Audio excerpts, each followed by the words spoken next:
Hi everyone, Anthony Fantano here, the internet's busiest music nerd, and it's time for another edition of Let's Argue, where I go online, I accept your hot takes, your unpopular opinions, so on and so forth. But in this episode, I asked you a specific question. Who, in your opinion, is the most overrated singer? Let's go! Ed Sheeran. This man gets millions of views and fans while sounding like an average drunk guy singing at the karaoke at 3 a.m. while nobody's listening. I don't know if I think Ed Sheeran sounds all that drunk. He comes off kind of clean to me most of the time and can certainly carry a tune, but the tone of his voice and his range to my ears is pretty average. There's really nothing special about Ed Sheeran's voice. The most overrated singer is Freddie Mercury because he just does his stupid theater thing all the time and doesn't show enough versatility beyond his vocal range. I'm not really sure, man. While his performances are pretty theatrical, much of the time, that's kind of what makes him awesome. He's like super expressive and animated, unique, full of personality. What's not to like about Freddie Mercury? If to your ears Freddie Mercury is a mediocre singer, like you've got to have like God mode expectations. White suburban girl Twitter's gonna hate me for this, but the correct answer is Khalid. He has a nice voice and is always on key, but his vocal range is underwhelming and always has boring vocal delivery. Yeah.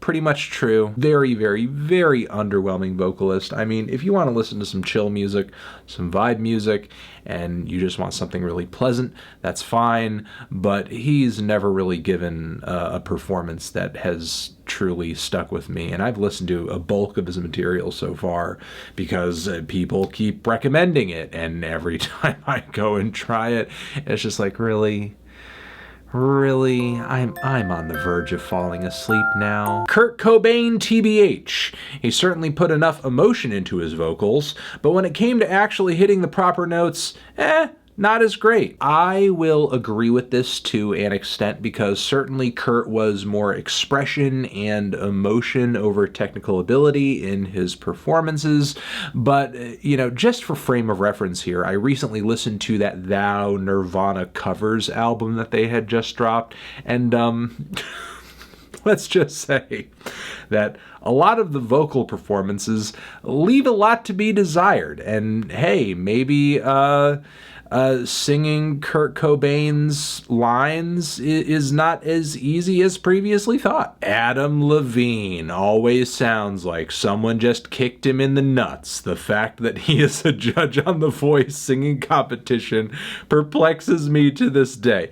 Yes, that and Pharrell. While I do know Pharrell's talents extend to producing and all of that, Pharrell is not an amazing vocalist. He's not that great of a singer. And again, with Adam Levine, he's not that great of a singer either. His very high range is actually annoying and very limited, not all that compelling. He just has a very weird high baby voice that he doesn't really go too far out of that range, and emotionally I find a lot of his performances to be very one-dimensional too. Adam Levine, yes, very boring singer. It's Elvis. His voice was nothing special even at the time, and as time has gone on, there have been far greater and more impactful vocalists with superior range, fuller tones, and more interesting styles.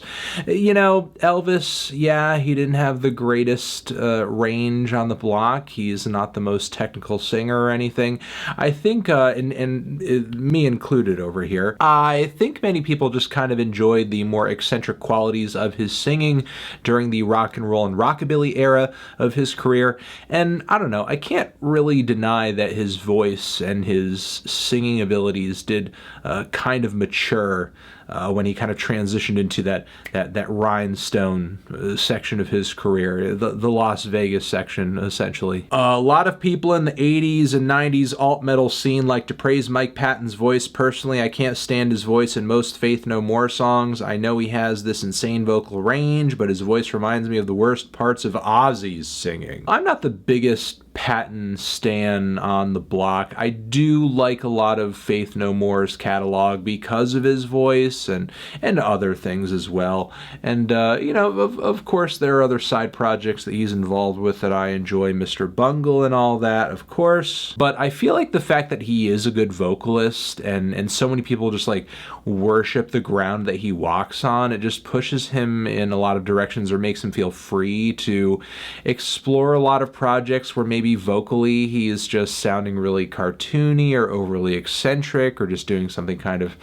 ridiculous. The General Patton record sucks. That being said, though, Mike Patton, he is a talented vocalist. I cannot deny that at all.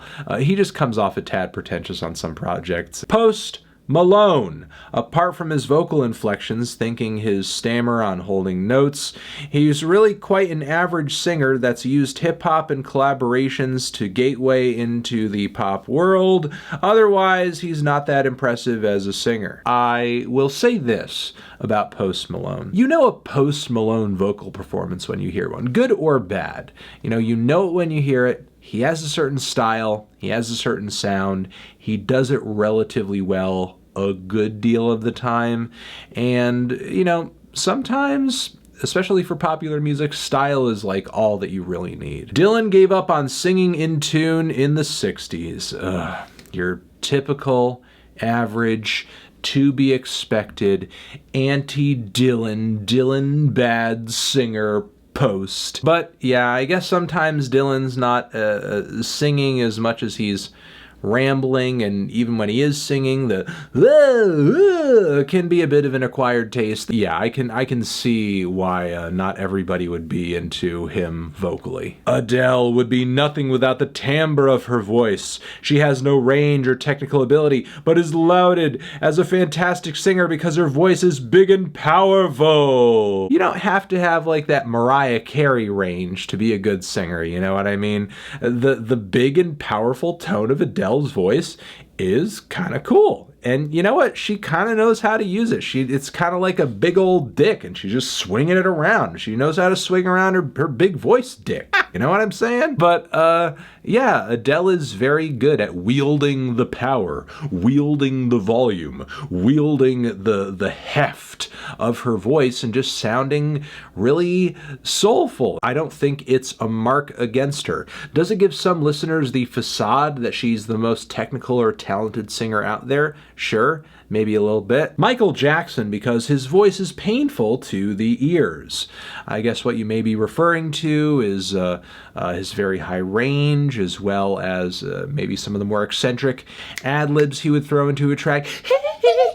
Which, yeah, I suppose that's not for everybody. Could be a little annoying or off-putting or overbearing or maybe just unnecessary. But I don't know. I think he was a talented singer. I think he could kind of sing his ass off. He could dance his ass off too, but he could kind of sing his ass off. Prince is the most overrated. He was the poor man's Michael Jackson. Fuck you, buddy. Fuck you. Who the hell says that? Who the hell says something that stupid? Who says something that dumb, stupid, dumb, stupid, dumb, stupid, and dumb? Poor man's Michael Jackson. They had two totally distinct styles in terms of just their songwriting focus, their technical and artistic abilities. There is not a single Prince song that I could think of that sounds like a Michael Jackson song. There's not a single Michael Jackson song I could think of that sounds like a Prince song. Like, I do get to an extent why people compare both of them, but at the end of the day, objectively speaking, they have two completely different sounds, auras, and everything. You can only draw the comparison so far before it's basically an apples and oranges type of situation. Oh, and also Prince was a great singer, dickhead. Christina Aguilera, she not all that. Well, here's one thing I'll say about Christina. From what I've seen of her live performances and stuff like that, she does have quite a bit of technical ability. Sure, does she lay on that vibrato a little harder than I think she should? Yeah, she is a bit overbearing with that, but looking at her in the lens of the cast of pop divas that dropped in the 2000s. Like, is she the worst singer? No, not at all. I would say she bests the likes of, let's say, Britney Spears, for example. But is she like the greatest out of that era? Not necessarily either. I'd say she's like a, a nice solid mid-tier. Billie Eilish, can you point out the distinctive qualities of her voice? Personally, I think her voice is kind of smoky. A little raspy for such a young woman. Obviously, she sings in a purposefully whispery tone, which is, just kind of a matter of style. And yes, her range seems to be kind of limited, I suppose. Look, I would say this is another example of just style and aesthetic just going a very, very, very long way. Lou Reed, dude's just talking and y'all's minds are blown. For the most part, this is kind of true. This is kind of true. However, Lou Reed would not be the first talker / singer. And, again, style. Style, man. As a vocalist, if you even have a quarter of the swag that Lou Reed did at the height of his career, like, man, you could be fronting every band from here to the end of the world. Mariah Carey, when the saying "just because you have the technical ability to do so doesn't mean you should" is embodied entirely in your singing style, you should probably get better taste to match your vocal range. Okay, come on, man. Come on. I get that in some of her bigger singles and vocal performances, you get the whistle notes, you get the dolphin notes, and maybe that's not your thing, maybe that's not your style. That's fine. You can overdo it. It's not necessary all the time. But, I mean, on a lot of great Mariah Carey songs, on a lot of killer singles, she's not even doing that shit. Like, do you not like the song Fantasy? Like, have you not heard the track, Always Be My Baby? Like, she's not even, like, crazy riffing in that song. It's just, like, a really good, fantastic pop and R&B song, like which she has many of throughout her career, where she's not just doing of course she does it, and people want to hear it, so she's always pulling it out. But I personally, when she's not under pressure to utilize it, because it's just kind of fireworks for a lot of her most hardcore fans, I think she utilizes it pretty tastefully and, isn't trying to like overdo it too much. It's not like every single time you get Mariah Carey in front of a microphone, she's just like, dying to go in that upper range and just like, blow everyone's minds with a note that's gonna like shatter a fucking glass or whatever. But, I think you kind of have maybe a narrow view of her a very, very long career at this point.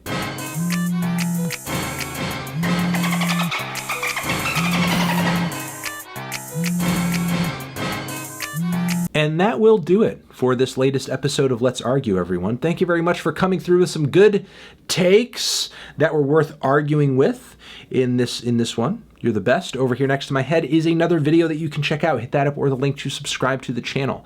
Anthony Fantano, vocalists, overrated forever.